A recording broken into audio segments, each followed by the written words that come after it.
គ្នាញ៉ាំណាអូនណាមកអានរឿងនេះទីណាណាចាស់ដល់ថ្មណាណាចាស់ដល់ថ្មណាណាគេចូលចិត្តញ៉ាំស្ករគ្រាប់សូកូឡា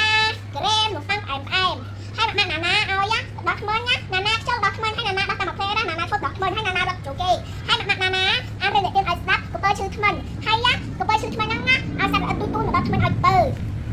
ហើយពេលណាណាចូលគេណាណាលឺសលេងដូចជាដេករឿងសពថាណាណាហ្នឹងណាតកៅស៊ីថ្មហើយតកៅស៊ីថ្មស៊ីណាណាហើយណាណាហ្នឹងណាតកៅស៊ីថ្មស្រែករឿងយំដល់គ្នាហើយម៉ាក់ណាណាឲ្យទៅដោះចូលបន្ទប់ទឹកចូលឲ្យទៅដោះថ្មហើយបន្តមកណាណាអីយកថ្មដល់ថ្មច្បាច់ឲ្យណាណាយកទៅដោះថ្ម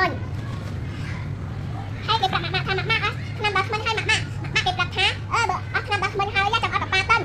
ហើយប៉ាប៉ាទិញថ្មដល់ថ្មឲ្យណាណាដោះហើយណាណាដោះហើយឡើងពិតជាស្អាតថ្មមែនឲ្យថ្មបងប្អូនស្អាតណាបងប្អូនណាកុំញ៉ាំស្ករគ្រាប់សូកូឡានំប៉័ងផ្អែមហើយកុំញ៉ាំក្រែមអូននេះទីរឿងចាំអូនសុំញ៉ាំទឹកដោះគោមួយសិនទឹកដោះគោស្រស់នេះជុំប៉ុណ្ណាពិតជាឆ្ងាញ់មែនបើបងប្អូនញ៉ាំចង់ញ៉ាំទឹកដោះគោនេះជុំប៉ុណ្ណាអាចគេឡងណា Pet BB Club Cambodia បាន